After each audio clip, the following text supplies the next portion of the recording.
안녕하세요, 더월드입니다.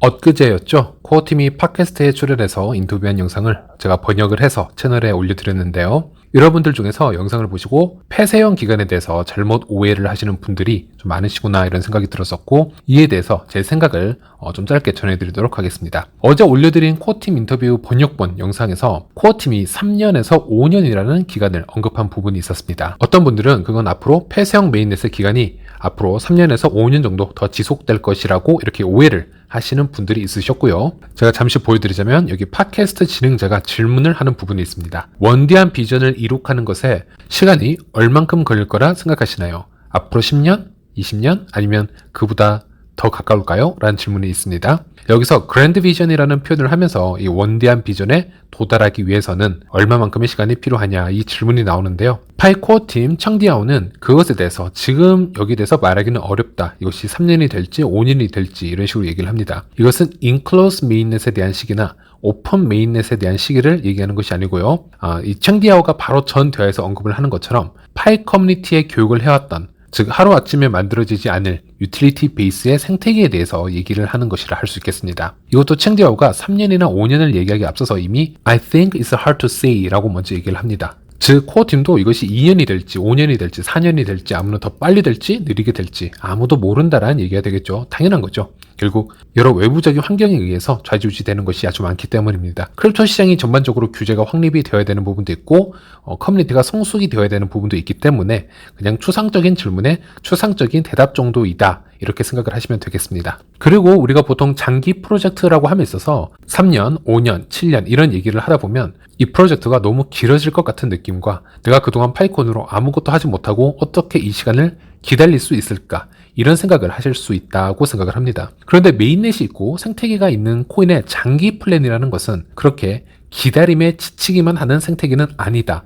저는 이 말씀을 드리고 싶었습니다. 예를 들어 이더리움을 예로 들면요. 이더리움의 장기적 로드맵을 보게 되면 1단계 프론티어 단계로 시작을 해서 2단계 홈스테드, 3단계 메트로폴리스, 그리고 4단계 세레니티 단계로 오고 있는 것을 확인할 수 있었습니다. 이 4단계인 세레니티는 2019년부터 시작된 단계이고요. 이더리움의 2.0 시대를 알리는 단계라고 할 수 있겠습니다. POW인 작업 증명에서 POS 지분 증명으로 전환이 되고, 또 이게 됨으로써 이더리움 블록체인이 보다 효율적으로 빠르고 저렴한 수수료로 운영이 될 수가 있고, 이더리움의 수많은 탭들이 유용성을 더해서 그들만의 생태계를 확장시켜 나갈 수 있는 단계라고 생각을 하시면 되겠습니다. 이 이더리움의 세레니티 단계는 아직 완성 단계가 아닙니다. 그렇다면 제가 이런 질문을 역으로 던져보고 싶습니다. 이더리움은 그 6년, 7년 이상의 시간 동안 거래소에서 상장도 되고 여러 증시 커플링도 되면서 또는 독자적으로 상승 모멘텀을 만들어 나가는 시기도 있었고요. 또는 예를 들어 수수료 소각 업데이트를 거치면서 엄청난 가치를 독자적으로 만들어낸 기간도 존재했었는데요. 이 이더리움이 궁극적인 로드맵에 도달하지 못했다고 해서 이더 홀더들에게 그저 지루하기만 했던 시간들이었는지 다시 질문을 해드리고 싶습니다. 그리고 카르다노 쪽으로도 한번 이동을 해보시면요. 카르다노도 작게는 여러 프로젝트들과 하드포크들, 업데이트들이 있었지만은 매우 크게 보자면 그들만의 궁극적인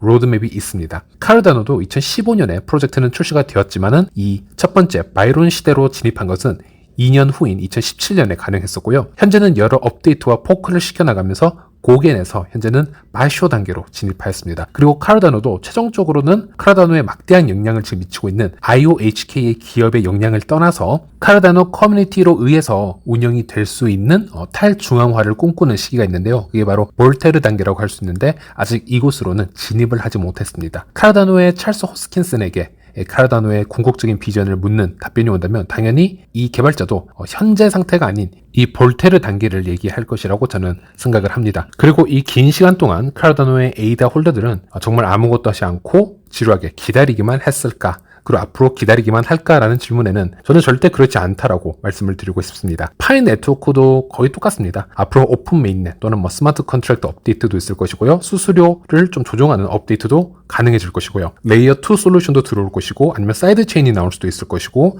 그동안 거래소 상장이 될 수도 있을 것이고, 아니면 여러 탈중앙 거래소, 즉 덱스에서 수합이 될 수 있는 업데이트가 지속적으로 그 사이에 다오 앱들이 또 발전을 해서 파이도 서서히 탈중앙화 쪽으로 더더욱 진행이 될 것인데요. 이 개발자가 말하는 그랜드 비전이 이 3년이 걸리건 5년이 걸리건 그것은 프로젝트에 대한 궁극적인 목표라고 생각을 하고 있고요. 또 그동안 파이오니어들은 이 사이사이에서도 어마어마하게 바쁘지 않을까 저는 생각을 하고 있습니다. 그 부분을 말씀드리고 싶 싶었던 것이고 오늘은 여기까지 하도록 하겠습니다. 시청해주셔서 감사합니다.